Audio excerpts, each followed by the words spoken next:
Hello बच्चों, कैसे हो आप लोग? बढ़िया। उम्मीद है आप सभी बहुत अच्छे होंगे और अपने पढ़ाई में लगे होंगे। बच्चों, आज मैं आ गया हूँ फिर से आपके सामने एक नया वीडियो लेकर।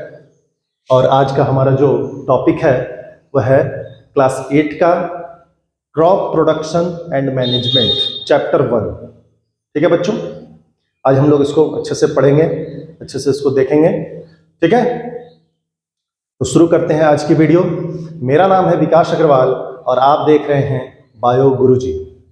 Okay, let's start. तो सबसे पहले, जैसा कि आप टॉपिक को देख रहे हैं, क्रॉप प्रोडक्शन एंड मैनेजमेंट। सबसे पहले हम लोग ये जानेंगे कि क्रॉप किसको कहते हैं। What is crop? क्रॉप की परिभाषा क्या है? क्रॉप मतलब फसल।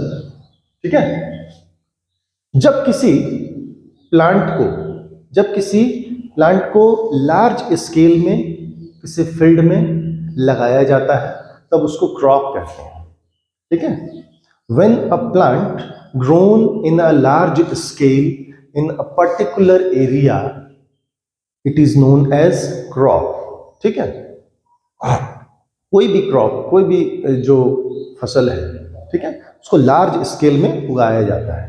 जैसे गेहूं हो गया, मकई हो गया, धान है, ठीक है, चना है, बाजरा है, इत्यादि इत्यादि। अभी आगे हम लोग अलग अलग टाइप्स के क्रॉप्स पढ़ेंगे। ठीक है, तो क्रॉप आपको समझ में आ गया। ठीक है, और इसके साथ साथ आप ये भी जान लो कि व्हाट इज एग्रीकल्चर। तो agriculture is a process in which crops are grown in a large scale, that is known as agriculture. For which purpose? For use of human के यूज के लिए, मनुष्य के आवश्यकताओं की पूर्ति के लिए एग्रीकल्चर किया जाता है। ठीक है, कृषि की जाती है, खेती इसको हिंदी में बोलते हैं। ओके, अब हम लोग जानते हैं कि ये जो क्रॉप है, फसल जो है, वो कितने प्रकार का होता है अकॉर्डिंग टू सीजन। ठीक है, अकॉर्डिंग टू सीजन के अनुसार, मतलब गर्मी के मौसम में अलग तरह की फसल होगी, बरसात के दिनों में अलग तरह की फसल होगी, ठीक है, जाड़े के दिनों में अलग तरह की फसल होगी। ठीक है, तो जनरली इसको दो भाग में डिवाइड किया गया है according to season. Crops are divided into two types. First is kharif crop, जिसको समर क्रॉप भी बोलते हैं, या रेनी क्रॉप भी बोलते हैं। ठीक है, क्यों बोलते हैं मैं अभी बताऊंगा आपको। और दूसरा है रबी क्रॉप। आप सबने इसको जरूर पढ़ा होगा। ठीक है, खरीफ क्रॉप एंड रबी क्रॉप। इसको विंटर क्रॉप बोलते हैं। क्यों ऐसा कहते हैं? देखो, खरीफ क्रॉप जो है वो जून जुलाई के महीने में लगाया जाता है। ठीक है, आप जानते हो कि जून जुलाई में मानसून भी आ जाता है, इसलिए इसको रेनी क्रॉप भी कहते हैं।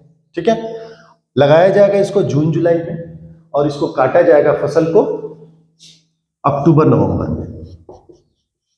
ठीक है, क्योंकि लगभग 5 से 6 महीना एक फसल को पकने में, तैयार होने में लग जाता है। तो आप देख लो, जून में अगर लगाया जाएगा तो जुलाई, अगस्त, सितंबर, अक्टूबर, नवंबर, ठीक है, लगभग 5 महीना में, 4.5-5 महीना, कुछ फसल जो है 4 महीने में भी तैयार हो जाती है।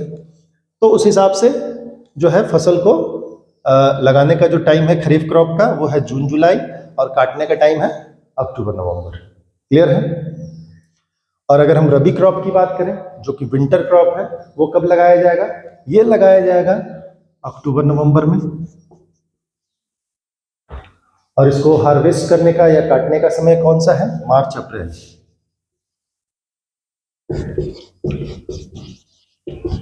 तो ये क्लियर हो गया आपको कि रबी क्रॉप किसको कहते हैं और खरीफ क्रॉप किसको कहते हैं।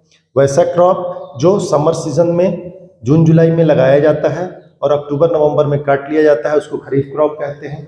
और वैसे फसल जो अक्टूबर नवंबर में लगाया जाता है और मार्च अप्रैल में काट लिया जाता है, उसको बोलते हैं रबी क्रॉप।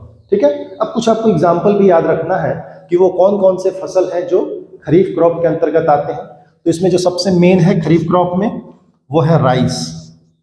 ठीक है, आप जानते हो कि राइस को वाटर बहुत ज़्यादा चाहिए, पानी ज़्यादा चाहिए, तो रेनी सीजन में होगा तभी ये पैदा होगा राइस। ठीक है, और ये तो हो गया मेन क्रॉप राइस।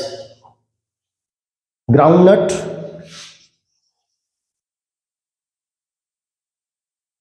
मेज, ठीक है, ये कुछ कुछ आप याद रखिए। और भी बहुत सारे एग्जाम्पल हैं, कॉटन, पल्सेस, ये सब खरीफ के फसल है। और अगर आपसे कहा जाए रबी के फसल कौन कौन से हैं, तो इसमें जो मेन क्रॉप हो गया वो है व्हीट, पोटैटो, बार्ली,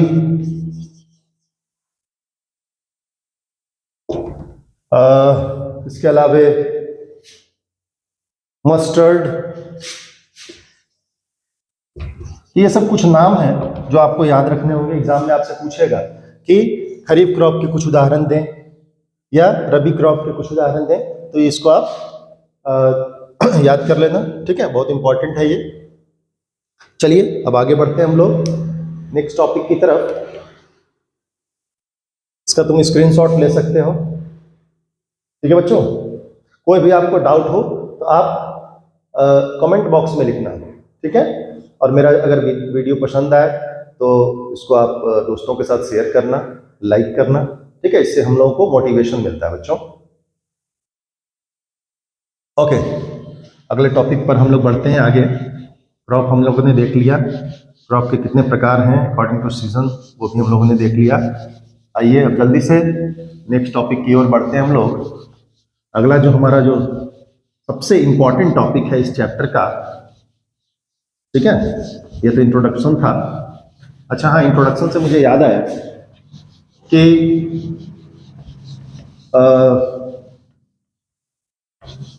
फूड जो है, ये जो भी चीज़ हम कृषि कर रहे हैं, एग्रीकल्चर कर रहे हैं, इसका जो मेन पर्पस है वो क्या है?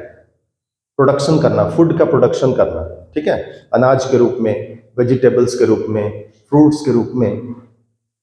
और ये जो प्रोडक्शन है वो क्यों ज़रूरी है? क्योंकि हमारी जो जनसंख्या है वो बहुत तेज़ी से बढ़ रही है। ठीक है, और इतनी बड़ी जनसंख्या को खिलाने के लिए भोजन की आवश्यकता है, इसीलिए एग्रीकल्चर बहुत ज़रूरी है। ठीक है, अगर एग्रीकल्चर नहीं होगा तो ये जो फूड का रिक्वायरमेंट है वो पूरा नहीं हो पाएगा। ठीक है बच्चों, तो इसलिए एग्रीकल्चर जो है वो धीरे धीरे आप देख रहे होंगे कि लोगों का रुझान जो है धीरे धीरे कम हो रहा है खेती से। ठीक है, क्योंकि इतना ज़्यादा पैदावार हो नहीं पा रहा है, और हो भी रहा है तो उसका किसानों को जो है उसका मूल्य नहीं मिल पा रहा है। तो किसानों को जो है प्रोत्साहन सरकार को भी देना चाहिए ताकि वो खेतीबाड़ी करते रहें और लोगों के रिक्वायरमेंट्स को फुलफिल करते रहें। चलिए, ये तो हो गया थोड़ा सा इंट्रोडक्शन। अब हम आगे नेक्स्ट टॉपिक की ओर बढ़ते हैं। हमारा जो सबसे इम्पोर्टेंट जो अगला जो टॉपिक है वो है एग्रीकल्चरल प्रैक्टिसेस।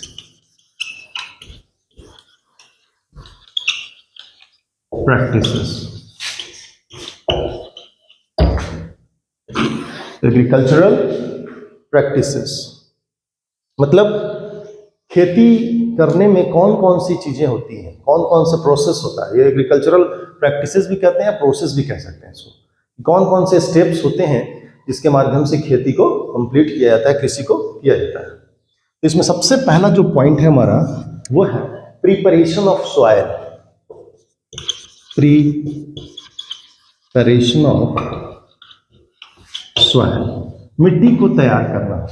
देखो, मिट्टी जो होता है उबड़ खाबड़ होता है, उसमें कंकड़ पत्थर होते हैं, तो उसको अच्छे से साफ सुथरा करके मिट्टी को जो है प्लॉइंग किया जाता है। सबसे पहले उसका जुताई किया जाता है, मिट्टी को प्लॉव के माध्यम से, हल के माध्यम से। पहले के ज़माने में, आज भी बहुत सारे जगहों पे जो है वो ट्रेडिशनल जो मेथड है प्लॉइंग का वो है लकड़ी का जो प्लॉव होता है, हल होता है, और उसको जो बैल के द्वारा जो है उसको जोता जाता है खेत को। लेकिन जब आर्टिफिशियल जो मॉडर्न टेक्निक है, जो मॉडर्न टेक्नोलॉजी है वो बहुत डेवलप हो गया है, तो अब जो है मशीन के द्वारा, ट्रैक्टर के द्वारा जो है प्लॉइंग किया जाता है। ट्रैक्टर के पीछे लगा होता है, लोहे का जो हल है वो लगा होता है, और उसके माध्यम से बहुत ही कम समय में अब बहुत बड़े भूभाग को जो है वो खेती कर दिया जुताई कर दिया जाता है, प्लॉइंग कर दिया जाता है। तो ploughing is a technique by which soil is prepared, मिट्टी को तैयार किया जाता है बीज डालने से पहले का ये स्टेप है। दूसरा स्टेप क्या है? Sowing of seeds.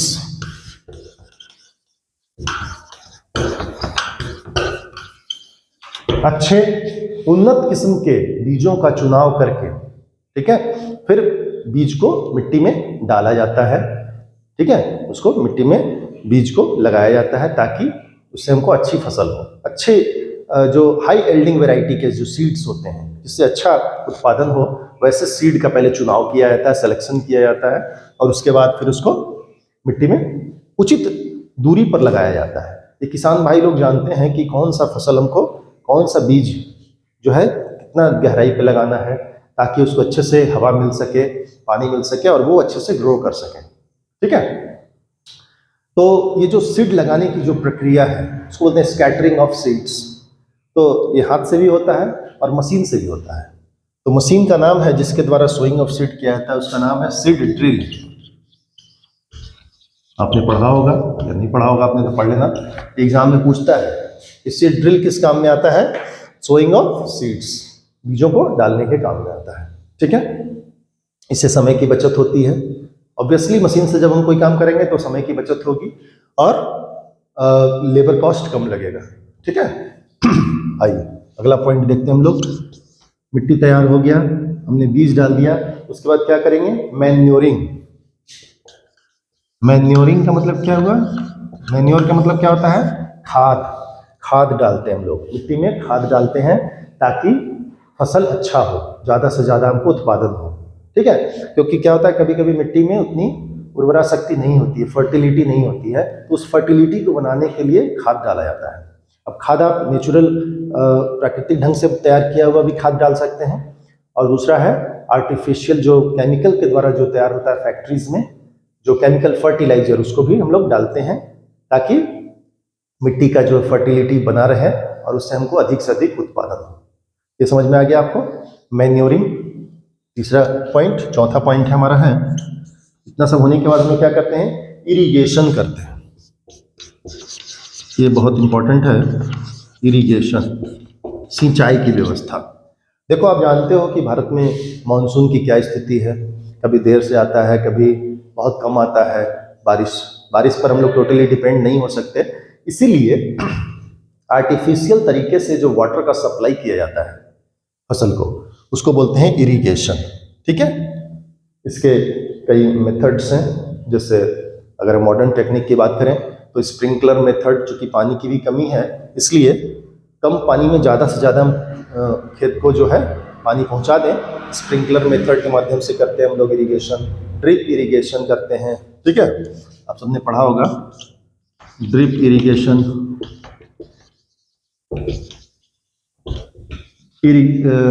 Sprinkler irrigation,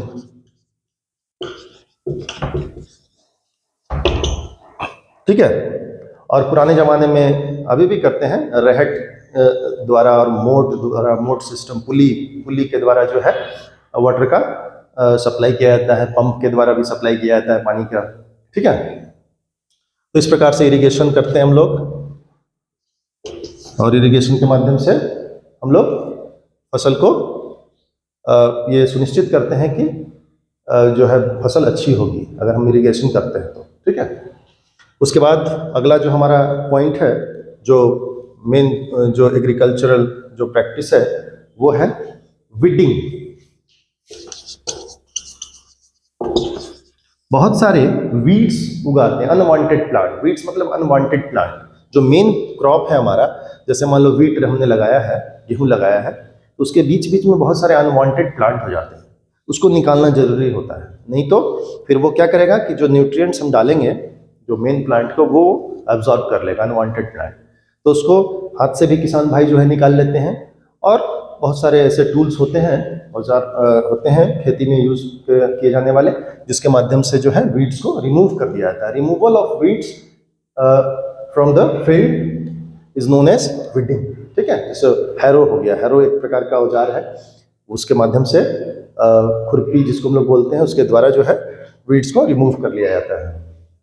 अगला हमारा जो टॉपिक है या पॉइंट है वो है 6 number, protection of crops. Protection of crops. अब देखो क्रॉप्स को किन किन चीज से हमको प्रोटेक्ट करना है। बहुत सारे रोडेंट्स होते हैं, रैट्स होते हैं, बहुत सारे इंसेक्ट्स होते हैं जो कि प्लांट को डिस्ट्रॉय कर देते हैं, फसल को खराब कर देते हैं। तो इनसे बचाने के लिए पेस्टिसाइड्स वगैरह का छिड़काव किया जाता है समय समय पर। ठीक है, और आपने देखा होगा कि पंछियों से बचाने के लिए या जानवरों से बचाने के लिए खेत के बीचों बीच में एक पुतला लगा दिया जाता है। ठीक है, ऐसा लगता है जैसे कोई इंसान खड़ा है वहाँ पे देख रहा है। ठीक है, आपने देखा होगा, जरूर देखा होगा आपने। तो वो पुतला होता है जानवरों से बचाने के लिए, ताकि उनको एक फॉल्स एक मैसेज मिल जाए कि यहाँ पर कोई व्यक्ति है जो देख रेख कर रहा है। ठीक है, तो इस प्रकार से फसल का प्रोटेक्शन किया जाता है।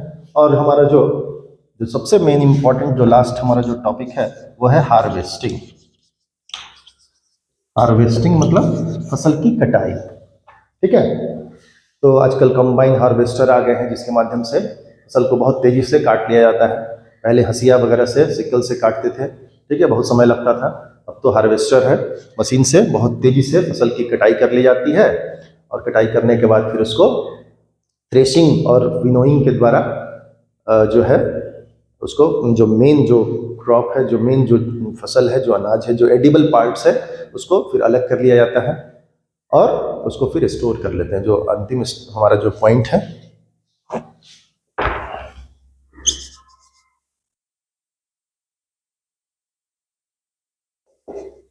चलो ये भी लिख लो आप, थ्रेशिंग एंड विनोइंग,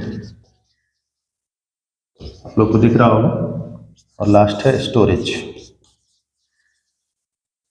ठीक है, थ्रेशिंग और विनोइंग समझ गए आप कि फसल का जो एडिबल पार्ट है उसको अलग कर लिया जाता है, जो अनवांटेड पार्ट्स हैं, जो उनका छिलका है, कवर है, उससे अलग करके जो एडिबल पार्ट है उसको अलग करके रख लिया जाता है, और फिर उसको गोडाउन्स में स्टोर कर दिया जाता है, ताकि उसको हम भविष्य में इस्तेमाल कर सकें।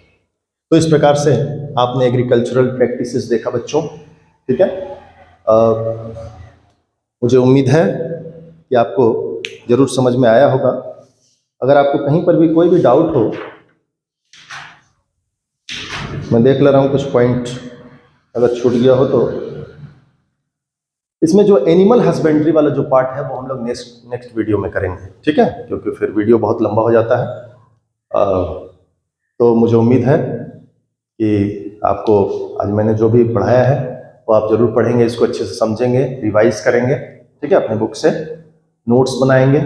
कोई भी डाउट हो आप कमेंट बॉक्स में लिखना, ज़्यादा से ज़्यादा वीडियो को शेयर करना। ठीक है, उससे हम लोगों को मोटिवेशन मिलता है। लाइक करना। आज के लिए इतना ही, तब तक आप सभी को बेस्ट ऑफ लक।